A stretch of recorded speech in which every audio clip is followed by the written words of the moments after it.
Hello ছোট বন্ধুরা, কেমন আছো সবাই? গল্প পাঠশালাতে আমার সব ছোট বন্ধুদের স্বাগত জানাই।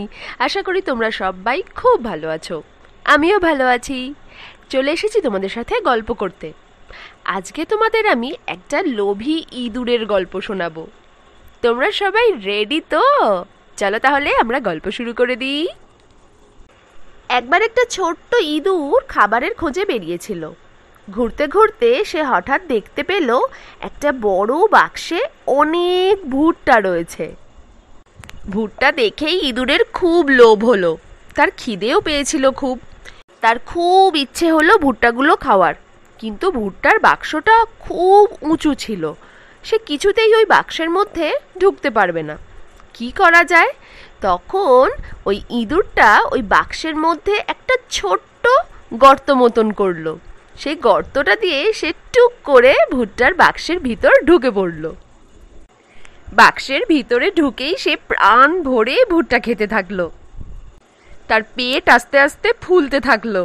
অনেকক্ষণ ধরে খাওয়ার পর ইঁদুরটা এবার হাঁপিয়ে গেল, সে আর খেতে পারছে না। এবার সে বাক্সটার মধ্যে যে গর্তটা করেছিল সে গর্তটা দিয়ে বেরোতে গিয়ে আর বেরোতে পারছে না। কেন?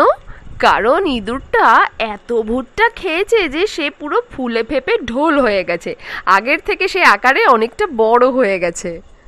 তাই অনেক চেষ্টা করার পরেও ইঁদুরটা ওই গর্ত দিয়ে বাক্সের বাইরে আর আসতেই পারল না। ঠিক ওই সময় ওখান দিয়ে যাচ্ছিল একটা ছোট্ট খরগোশ। খরগোশ ইঁদুরকে ওরকম অবস্থায় দেখে জিজ্ঞাসা করলো, এ কি ইঁদুর ভাই, তোমার এ কি অবস্থা হয়েছে? ইঁদুর তখন বলল, দেখো না ভাই, খিদের চোটে আমি এত ভুট্টা খেয়ে ফেলেছি যে একদম ফুলে ফেপে ঢোল হয়ে গেছি, আর এই গর্তটা থেকে কিছুতেই বেরোতে পারছি না। আমাকে একটু সাহায্য করো না ভাই। তখন খরগোশ বলল, আমি তোমাকে আর কি সাহায্য করতে পারি বলো ইঁদুর ভাই, তবে এখন একটাই উপায়। তুমি এখন ওই ভুট্টার বাক্সের মধ্যে ঘুমিয়ে পড়ো। কাল সকালে দেখবে তুমি অনেকটা আবার ছোট হয়ে গেছো, তখন তুমি এই গর্ত দিয়ে আবার বেরিয়ে আসতে পারবে। ইঁদুর তখন আর কোনো উপায় দেখতে না পেয়ে তাই করলো। ওই বাক্সের মধ্যে সে ঘুমিয়ে পড়লো। পরের দিন সকালে ঘুম থেকে উঠে ইঁদুর ভুলেই গেল যে তাকে ওই বাক্সটা থেকে বেরোতে হবে। সে আবার ওই ভুট্টাগুলো দেখে এত লোভে পড়ে গেল যে খেতে শুরু করে দিল। আবার সে অনেক ভুট্টা খেতে থাকলো, আর খেতে খেতে খেতে খেতে আবার আগের দিনের মতন ফুলে ফেপে ঢোল হয়ে গেল। তারপরে সে যেই বেরোতে যাবে ওই গর্তটা দিয়ে আর বেরোতে পারে না। আর তার মনে পড়লো তখন আগের দিনের খরগোশের কথা।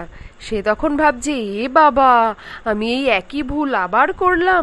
কি হবে এবার? আমি এই বাক্সটা থেকে বেরোবো কি করে?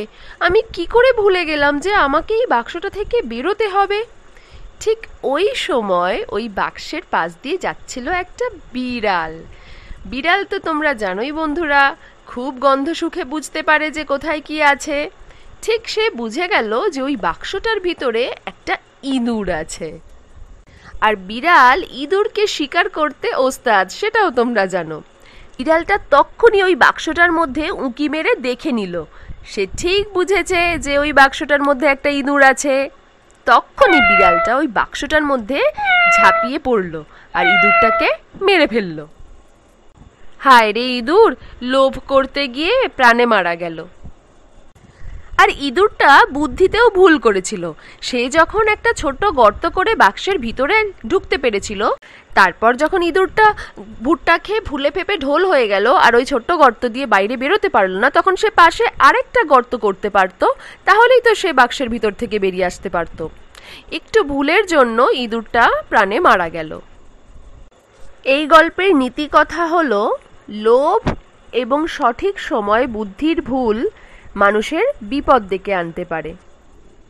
এই ছোট্ট গল্পটা তোমাদের কেমন লাগলো বন্ধুরা? যদি ভালো লেগে থাকে তাহলে একটা লাইক করে দিও, তোমাদের বন্ধুদের সাথেও গল্পটা শেয়ার করো। আজকের গল্প এখানেই শেষ করছি। আবার একটা নতুন গল্প নিয়ে খুব তাড়াতাড়ি চলে আসবো তোমাদের সাথে গল্প করতে। ততক্ষণ তোমরা খুব ভালো থেকো, সুস্থ থেকো আর আনন্দে থেকো। আজ তাহলে আসি। Love you, tata.